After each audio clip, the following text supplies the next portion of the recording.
Hi, I'm Gerard. Welcome to the first of a two-part special edition of Lightmusic.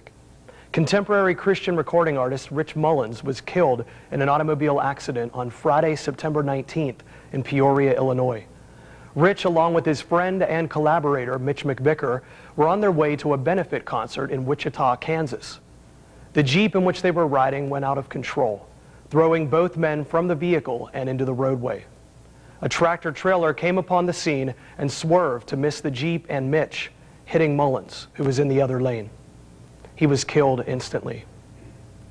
Rich was 41. Before he recorded the 9 albums that brought him to the forefront of contemporary Christian music, he performed in a band called Zion. They released one album, which is no longer available.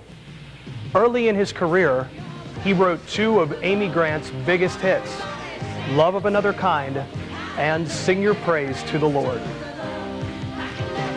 Rich lived long enough to see several of his songs become modern hymns of the church, including his most famous composition, Awesome God. Mitch is recovering from his injuries. Please pray for the Mullins and McVicker families, Mitch, the tractor-trailer truck driver, and the many friends and fans of these talented men.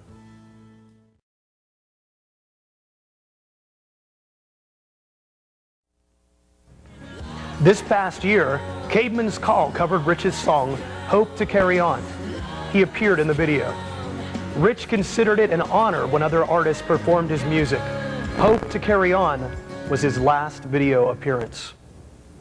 Rich said that he didn't think of his music as his ministry.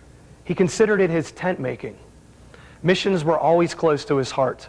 He taught music to Native American children on a reservation in New Mexico where he lived. The color green captures the wonder of being confronted with the beauty of God's creation.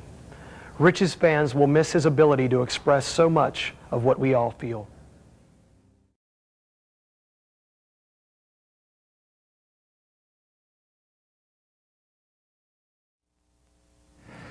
Well, that was a song I wrote years and years ago. You know, I wrote it when I was in college the first time, and it was just a song kind of about just kind of looking around and going, wow, it really is pretty out. And that's, maybe there are people who think that that's a waste of space to write a song just about that it's a beautiful place to live, but I think it's a waste of eyes not to notice. So. I sort of interpreted it. This next video was filmed in an attic Rich was living in. His friend who owned the house said that Rich stripped the attic with the intention of redoing it, but it never got done. Rich just couldn't stand the finality of seeing it completed. That's back to the Ragamuffin thing, the realization that people are going to judge you. And there are, I think, actually people who look for excuses to condemn you and look for excuses to say bad things about you. But God doesn't look for those kinds of excuses. And I think the conclusion of the matter for me was that I think I would rather live on the verge of falling and let my security be in the all-sufficiency, the grace of God, than to live in some kind of pietistic illusion of moral excellence.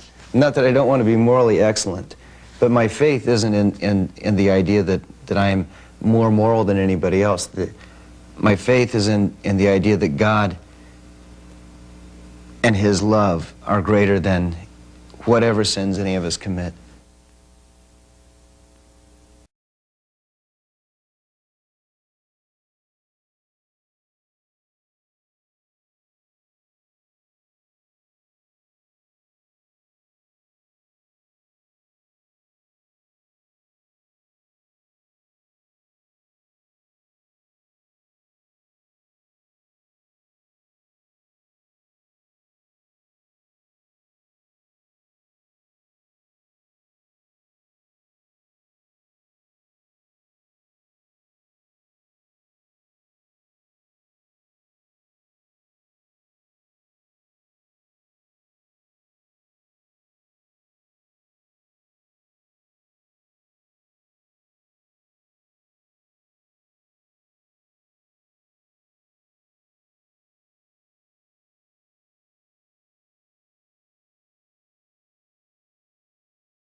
Rich Mullins had a tremendous impact on his friends and fans.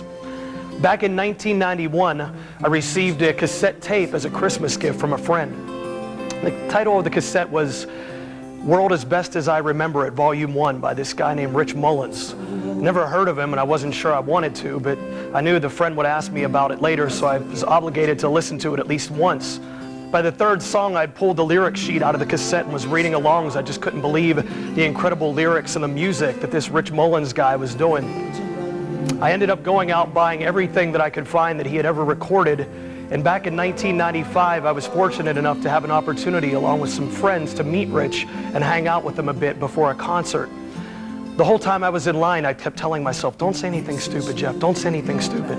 When I finally had my turn to shake his hand, I looked at him and said, Rich, your music really means a lot to me. And nonetheless, Rich was very gracious, and he accepted a mug that I gave him and later took it out on stage and drank from it in between sets while he was performing, which was one of the great moments of my young life.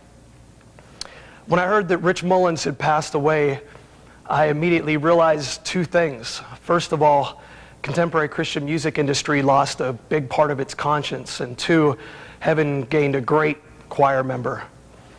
Our special Rich Mullins tribute continues on the next episode of Light Music. Please be sure to join us. I know when my dad died, I remember just kind of getting this sense of beginning to end of his life, and it was more glorious, which I think that's why we cry at funerals, even at funerals of people we don't like, because you realize what a miracle a life is. You realize, boy, this will never happen again. There will never be this exact combination of genes. There will never again be the things that have created this person to be what he is. God has spoken uniquely here, and it's gone. That's over. And I think there is some regret because we all realize, boy, we didn't pay enough attention.